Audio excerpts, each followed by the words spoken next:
Welcome back to my channel. Weekend na naman po, kaya chill-chill muna tayo. Basahin ko po ang mga komento ng ating mga kababayan, netizens, Gen Z, millennials, sa kanilang pambabarag sa kinakalat na mga impormasyon ng mga DDS na karaniwan ay fake news naman.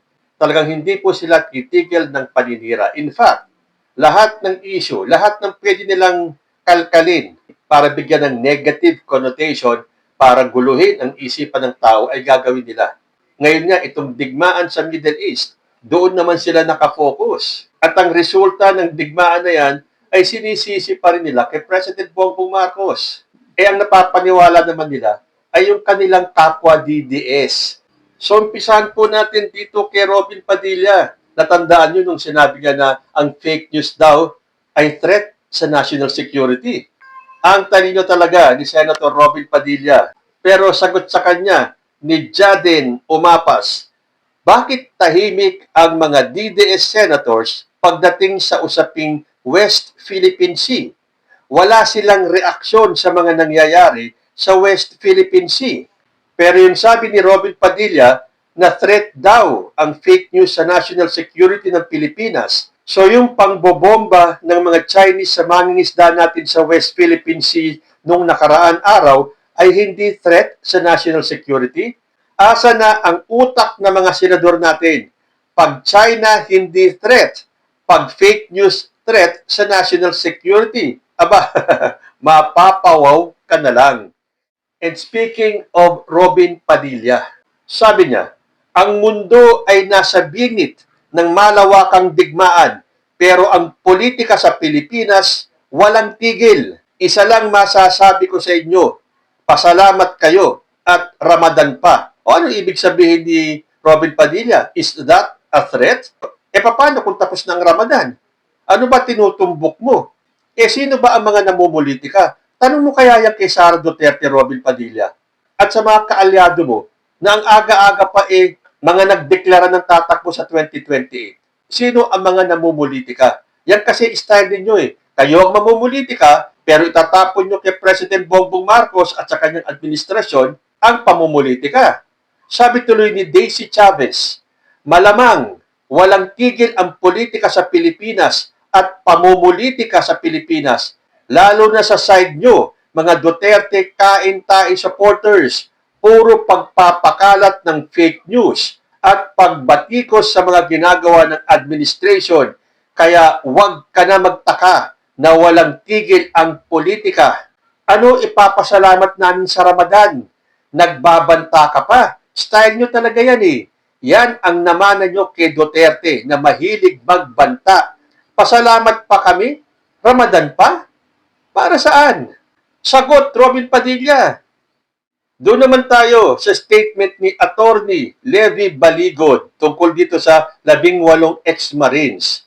Sabi niya, pilit man tibagin ang katotohanan at nilalason ang madlang kaisipan. Hindi mababago ang katotohanan. Yan din ang hinihintay namin, Attorney, ang katotohanan at unti-unti nang lumalabas yung katotohanan na yan. Puro palpak na nga ang statement ninyo Tapos ipipilit mo na tinitibag ang katotohanan at nilalason ang madlang kaisipan? Sagot tuloy ni Franco Baronga, asan ang katotohanan sa pinagsasabi nila? Paiba-iba ang kwento. Sabi, maleta ang diniliver kay Trillanes. Tapos sunod na interview naman, ang sabi, envelope ang diniliver.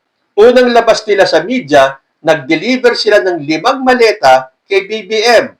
Noong si Jessica Soho ang nag-interview, 3 maleta daw ang diniliver nila kay BBM. Ngayon mo sabihin, Attorney Tabogo, na totoo ang pinagsasabi ng mga 18 marites.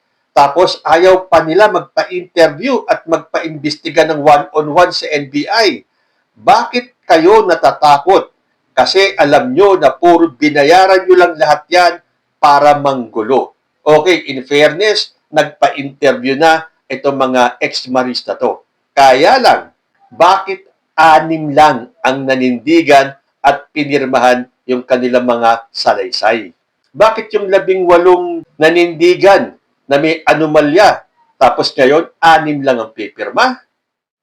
Siyempre, pag binanggit ang pangalan ni Atty. Baligod, Not far behind, ang pangalan ni Mike Defensor. Pero ito iba naman. Dahil ang mga DDS, tinatarget nila yung mga taong may kaugnayan kay President Bongbong Marcos. At isa na dyan, si Atty. Claire Castro. Sabi ni Mike Defensor, dapat ang tagapagsalita ng Pangulo nagsasalita ng maayos. Hindi puro politika, chismis, na sinagot ni Ani Liwanag. Sabi ni Ani, chismis pag nababara kayo. Pag nafa-fact check kayo ni Claire Castro, hindi nyo lang kaya si Claire Castro.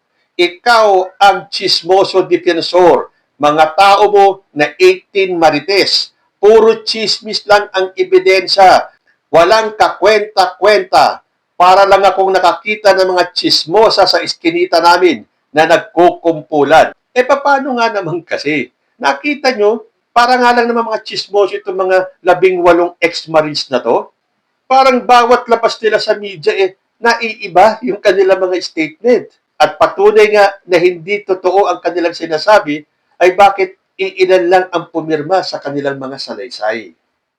Dito naman tayo kay Noel Landero Sarifa. Sabi niya, kung Duterte ang presidente, may solusyon sa gas crisis na sinagot ni Vilma Florente. Walang gera nung panahon ni Duterte pero ang gasolina 90 pesos per liter. Ang sabi lang ni Duterte sa press con niya na wala siyang magagawa sa pagtaas ng langis at wala siyang ayuda sa mga naapektuhan ng pagtaas ng langis. Ngayon, buong mundo ang naapektuhan ng pagtaas ng langis, hindi lang ang Pilipinas. Tapos, yung mga gonggong na nagrereklamo na ayuda ng gobyerno na 5,000 sa mga drivers, galit pa kayo? Nung panahon ni Digong, miski piso, wala man lang nabigay. Ngayon may nagbigay tulong, mga galit pa? Solusyon daw ang Duterte, wala nang nagawa nung panahon niya sa pagtaas ng gasolina? Totoo naman yan i-research ninyo. Nung panahon ni Rodrigo Duterte, sinabi niya, na nung tumaas yung presyo ng gasolina, wala daw siyang magagawa. Buti pa ngayon may ginagawa ang ating presidente. Pero siyempre, bigay na natin sa mga DDS yan. Wala namang alam yung mga yan kundi ang manira. Pero pagdating sa ayuda, nakapila rin naman sila. Dito naman tayo sa kinumento ni Ronald Llamas. Ito po ay tungkol dun sa impeachment ni Sara Duterte. Sabi niya, kaya daw gusto ma-impeach si Sara kasi kapag nanalo sa 2028, papanagutin daw ang may sala sa flood control corruption. Why wait until 2028 kung pwede tumulong ngayon? Yung laptop corruption niya sa DepEd, hindi niya natugunan Kung gusto, maraming paraan. Yes, totoo yan. Kung gusto talagang tumulong ni Sara Duterte, ngayon pa lang, bakit maghihintay pa siya ng 2028? Kung yung mga aliporis nga niya panayang sausaw dyan sa flood control. Pero lahat sila, tinuturo kay President Bongbong Marcos na siya ang utak. Totoo, utak si BBM dahil siya ang nagsiwalat ng flood control anomalies na yan na gusto niyong kunin ang credit at gusto rin kunin ni Sara Duterte ang credit na kapag siya ang naging presidente, papanagutin daw niya. Sabi tuloy ni Robert Umpad, bakit pa aantayin ng 2028 kung gusto mo pala Sara Duterte magpanagot ng korap? Kung gusto mo talagang may managot, ngayon pa lang natulong ka na sa laban sa korupsyon dahil nasa gobyerno ka na, may kapangyarihan ka na. Bakit mo pa aantayin ang 2028? Kailangan ba kung magpapanagot ka ng korap, kailangan presidente ka? Kung tunay talaga ang hangarin mo, hindi mo kailangan maging presidente para panagutin ang mga korap. Yung posisyon mong vice president, mataas na yan.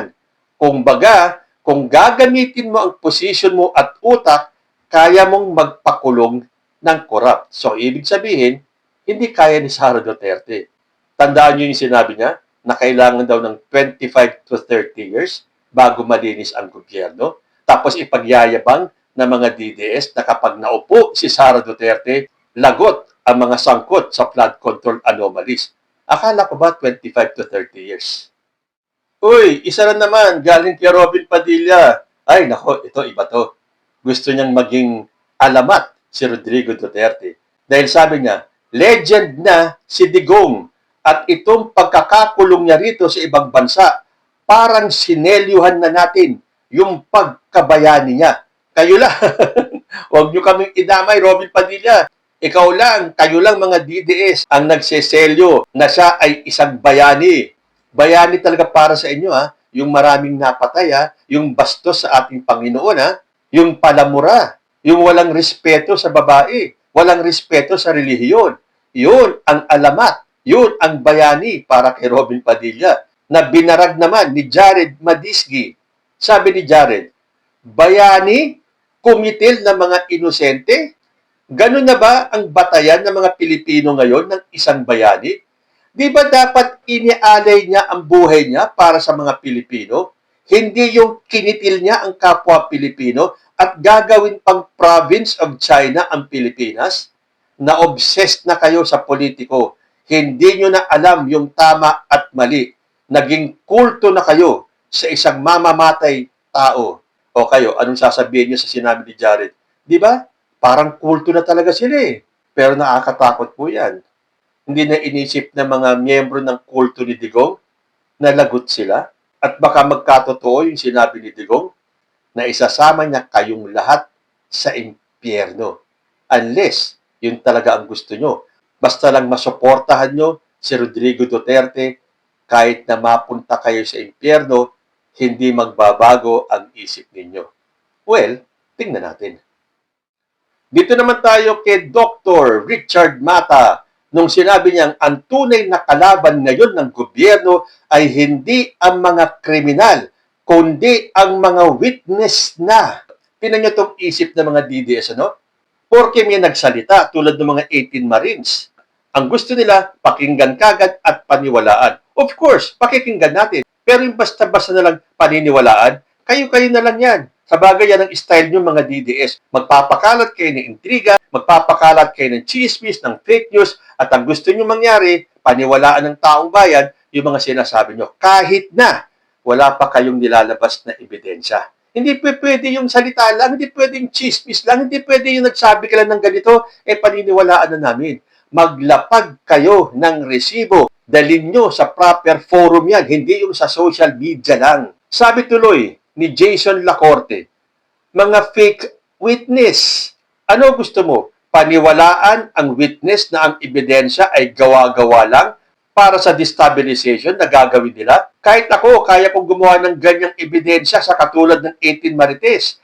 Picture lang at samahan ng konting kwentong barbero, ebidensya na.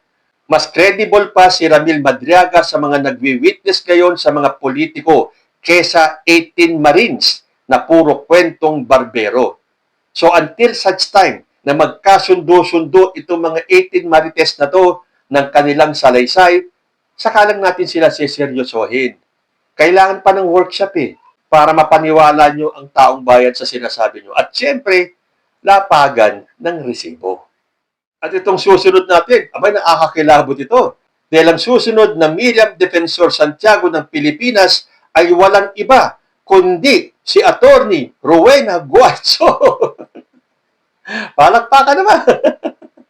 Rowena Guanzo talaga, iahambing kay Miriam Defensor Santiago. Sabi tuloy ni Jaden Umapas, si Miriam matalino at kumakalaban sa mga korap na mga opisyal sa gobyerno at hindi panay batikos ng batikos na walang basihan sa gobyerno.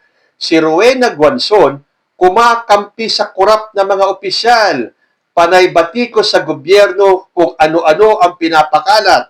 Parang may saltik pa. Tapos, ipagkukumpara niyo yung dalawa, pocha, dapat si Sara Duterte at Rowena Guanzon ang magkatulad kasi parehas mensahe sa utak. O ano, sa tingin ninyo, susunod nga ba si Rowena Guanzon sa yapak ni Miriam Defensor Santiago? At sa lahat ng ginagawa ng mga DDS para siraan ang gobyerno ni President Bongbong Marcos para gumanda ang imahe ni Sara Duterte, nagpapatunay lang po yan na lahat sila natatakot na. Dahil unti-unti na pong nahuhubaran ng maskara si Sara Duterte. Lalo na kapag nag-umpisa na itong impeachment trial niya sa the House of Representatives pa lang. Pero bilib na bilib ang mga DDS na si Sara Duterte ang magiging susunod na presidente. Sabi nga nitong si Daryl Yap, inuulit ko, hindi nyo kaya si VP Sara. Banat naman ni Gloisy Palma. Oo, hindi namin kaya si Sara Duterte sa kabobohan niya. Gumaganda ang ekonomiya ng Pilipinas, kakapulot niya ng basura sa bundok. Panis. Vice President yan, ha? Pero kung ipagmalaki ni Sara Duterte yung kanya daw mga accomplishments. Anong accomplishments? Nasaan? So, titignan natin. Kung sakaling makaligtas si Sara Duterte sa impeachment niya at siya ay tumakbo sa 2028, diyan po natin malalaman. Magkakaalaman talaga kung hindi nga kaya ng taong bayan na naniniwalang hindi dapat maging presidente si Sara Duterte.